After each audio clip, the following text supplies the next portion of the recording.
Hi, everyone. I am Dr. Lynn Wagner, and I have a special guest here today, Nicole Lindquist, the founder of Bona Fide. Am I saying it right? My kids always Bona make fun of Fide. me. Bona Fide Juicery. So I wanted to bring Nicole on because she has an amazing story. She has a passion-based brand, and it involves wellness. So I thought it would be really interesting for my audience to hear her talk, hear about her story, and then get inspired to visit one of her juiceries and Yes. experience the wonderful food there that, like I said, my kids lived on all through their high school year. So first of all, thank you so much for coming. I appreciate it. I just Thanks for having learned me. today that she doesn't even live in this area anymore. Well, I'm here. I'm still You're here here a quite lot, a bit, but but permanent residence Mhm. in. not permanent. Okay, Yes. but you're in Chicago Yes. quite a bit. Yeah. So I'm Yeah. really thankful for her to make the Mhm. trip here. But you were born and raised in this area. Just up here. I've really never left. We're enjoying some time outside of Green Bay right now. Just tasting different foods and enjoying life elsewhere right now. Right. But we'll always call Green Bay or De Pere home. Yeah. So you went to grade school, high school, started college here. Yep. When did you first start thinking about the concept of Bona Fide?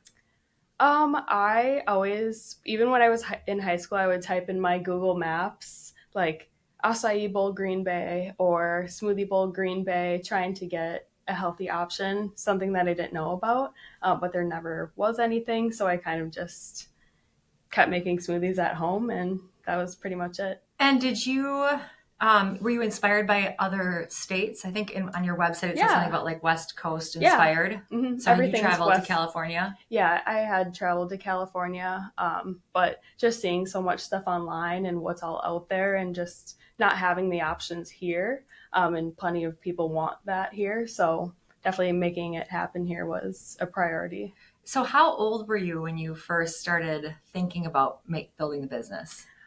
So it wasn't until I met my partner, Chris.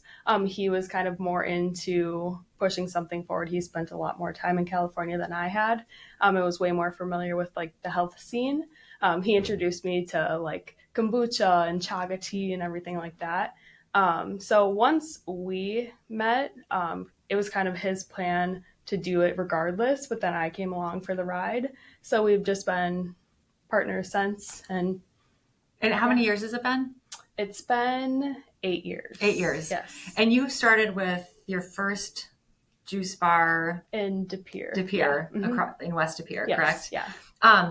What was it like building your menu and sourcing products and deciding what recipes to use? Yeah.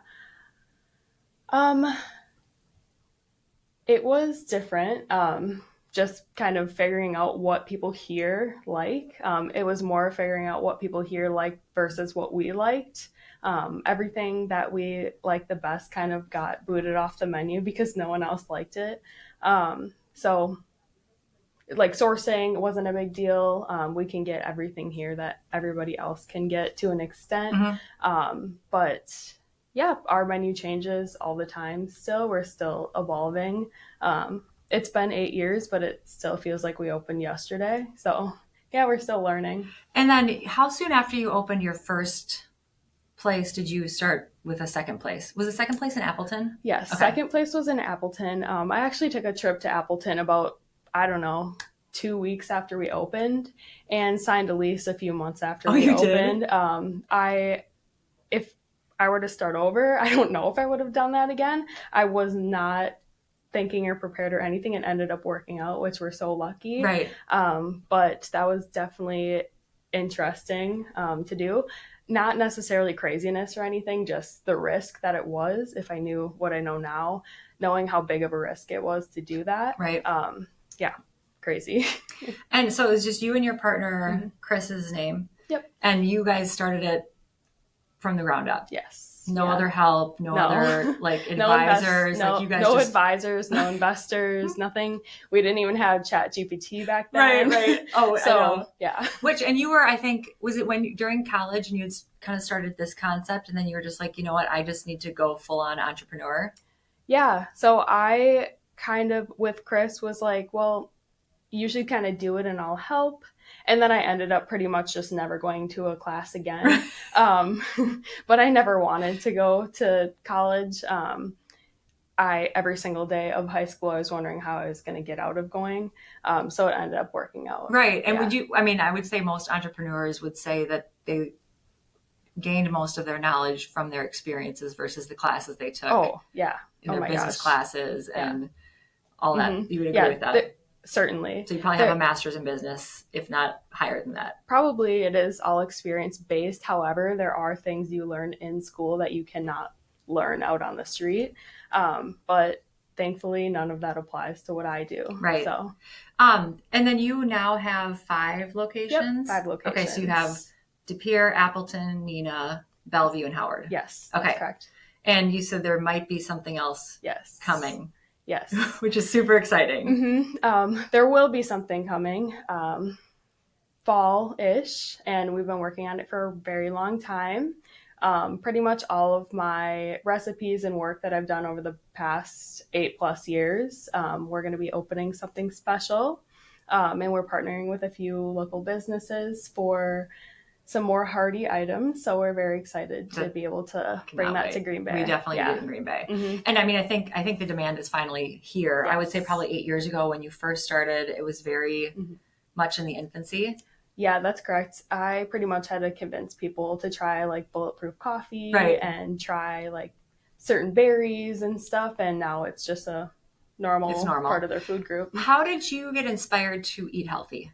Is that something your family always did? Yeah. Mm-hmm. Okay, so you grew up in a family that was eating whole foods. Yeah. Yep. So it's just part of your life. Yeah, it's always been a part of my life. Okay. I obviously, in high school, would go through the Taco Bell line and all that kind of stuff, and I noticed quickly that I didn't feel great afterwards. Right. Obviously, there's still a time and place for everything like that. Absolutely.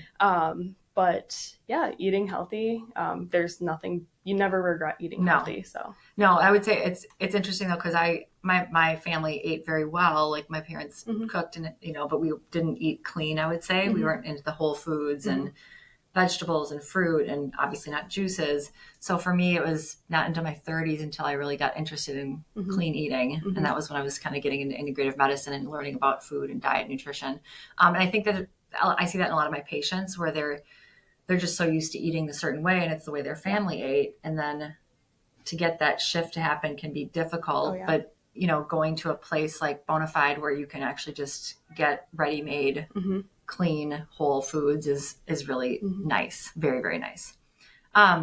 So when you're thinking of a new recipe, where do you get inspired? If I am thinking of a new recipe, it's probably something I tried a little flavor of something. Like right now, like yuzu is very popular. So maybe I had, know what that is. It's like a Japanese lemon. Oh, okay. Yeah. Okay. So I'll play around with something like that and just create a recipe. I don't know, kind of going off of trends a little bit. It will make people a little bit more excited to try certain items. But I just trial and error in my own kitchen. I have everything I need to make a menu item at home, and I usually bring it to the stores whenever. So you make most of them yourself at home and then bring them to the store? Okay. Yeah. One thing I've noticed that you do really well with is collaborating with community members. So, I feel like even from the start, you've been really good about like working with community members, engaging people in the community, making people feel welcome at your restaurant, if you can call it a restaurant, juicery. What inspired you to be that way, or do you think that just comes naturally to you? Well, they're the reason we exist. So they always are going to come first. And if we notice a regular, we always talk to them. But the reason that Bona Fide exists is because customers exist and they come in and yeah. And how do you feel? You have a good workplace culture, I would say. Yeah. How do you put effort into that, and how do you nurture that, especially as you grow and you have multiple locations? So unfortunately, I don't know everybody at the company anymore. However, how many employees do you have now? 80 to 100, just kind of rotating. Depends on the season, but yeah, we put a lot of effort into our management team. They help run the entire business, and then everybody is just as important as them. So our managers take great care of everybody under them, and we take great care of our managers. So, would you say you've always had the entrepreneurial spirit? Yeah. Even as a child? Oh, yeah. What were you into when you were a kid? Well, my parents thought I was a little weird. I never liked playing with toys or anything. I always moved at a very fast pace, and I always wanted to turn everything into a business. I know now that it's a little bit more like cool, or a lot of people are trying to do for like, sure stuff. Be an entrepreneur. Yeah. Yes. I will say I've always had that to me, but I don't know. I think you're born with it. I agree. Like I work at 7 days a week. Whether that means I'm in store or not in store, I'm always working, I'm always thinking, but I love it, and it doesn't feel like working Correct. at all. Yeah. Like I never dread going into work. Every day is a great day at work. Some days do look different and they're not as fun, but I still want to go every single day. So yeah. Right. So it just was innate, born in you. Oh, so what would you say to someone, because I mean, obviously the standard path for people, for a lot of people, is education. Some go on to college, get your job, 9 to 5, whatever the hours are, retire, enjoy retirement. Yeah. I think entrepreneur life is much different than that. What would you say to someone who's stuck in a job, but they really have that passion to do something different? They have an idea. They want to do a startup. They want to spend more time on their art. What would you say to them? Do whatever you want to do. Nobody's stopping you. Yeah, the time is going to go by no matter what you're doing, whether you're at your job or starting whatever you want to start. So you may as well just start. So you were saying just go out and start it. Obviously, you've experienced failure before, right? So anyone who just goes out and does something that's different and hard and new is going to have failure from time to time. Absolutely. How have you dealt with that? It just depends how bad you want it. It's not necessarily a failure if you just keep continuing to do it. It's only a failure if you stop and you feel like a failure. It's just kind of a roadblock. If anything bad ever happens or you fail at something, but I don't think you should be afraid of failing. That's the worst thing that can happen, and you can always pick back up and do something else. There's so much out there that you can fall back on. Right. I would say too, like every time I've had a failure, which happens not all the time, but definitely happens, there's always a silver lining to it. Like I always learn something. Oh, yeah. I grow, my team grows, we have new ideas, and it helps pivot or shape the business to be better. But I think a lot of people are just like paralyzed by that idea of change and trying something new. And I also think that people think you have to be like 15 years old to be adventurous and do something new. You know, like I'm 49 years old and I'm constantly trying new things. I have a couple more things I still want to do that I'm not doing yet, and I'm going to do them at some point in time. So I think, and I know that I can work up until my elderly years if I want to, because I love what I do. So I think it's really important for people to know that there's failure and there's risk, and it's scary and it's hard, but you can make it happen if it's in your passion. But I also think, like, you obviously have employees who are very content being an employee and they don't want to go out and start a business. So I think there's a lot of people who also just like to show up to their 9 to 5 job and not have to think about and work. I can absolutely see why someone would like to do that. For sure. There are many days that I wish I could do that. It's a lot to bite off. It is. Especially if you do want to grow and be big and impact a lot of people on a daily basis and serve multiple communities. But it just has to be something you really want to do, no matter how bad the days get. Right. I mean, because I would agree with you that like work it's pervasive in my life. It's I wake up and I think about work, or I'm doing work. I'm on a run, I'm thinking about work or doing work. It's evening, it's weekends, like it's pretty much it's all the time, life. But you love it. So it's like, this is really fun. I get to go to a place where I'm having fun. Right. And some bad stuff happens, but it's well worth it. Yeah. And just like any other job and anything, people aren't going to like certain aspects of their job. I don't know who likes their job 100%. No. Right. There's things about mine that aren't the greatest, but that's anything in life. The other thing I really love about your business, I feel that it's very, I keep saying the word purpose driven, but I think you definitely are doing it to serve the community. Oh yeah. So like, obviously it's a profitable business. Right. but then at the same time, you are helping people be healthy. Mm-hmm. Is that something you would always wanted to do? Yes. Because you always feel that desire to help people. Love helping people. If I could have gone into any other avenue for work, I would have chosen the healthcare industry. Right. So I love helping people.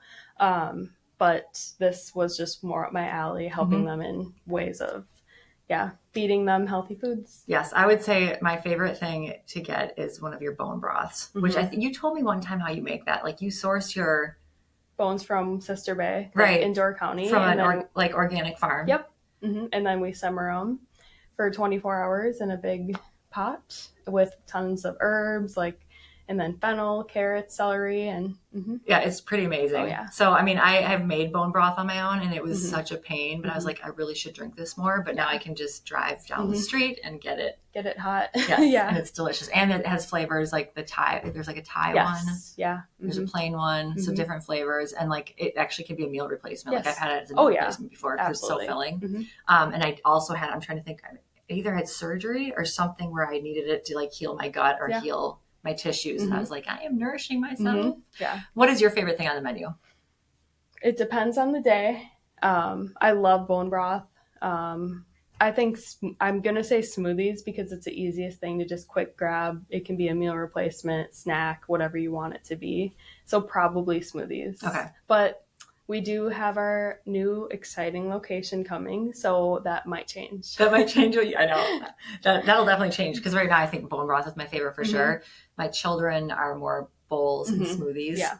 But as they get older, I think they'll be more into that savory and higher protein type thing. So I guess if I had anything else to say, is there anything else that you would share with my audience? So my audience is obviously people interested in health and wellness and just having a healthy lifestyle and being fulfilled. Is there anything else that you would share with them that you can think of? And if you can't think of anything, I don't want to stump you. Yeah. You'll never regret eating healthy. You'll never regret working out. And you'll never regret doing what you want to do with your life. That was amazing. That gave me goosebumps. I love it. Well, thank you so much for taking time out of your very busy day. I know you're very busy. And I can't wait to experience your new location once that's announced. Oh, yeah. And I will probably get a bone broth today or tomorrow.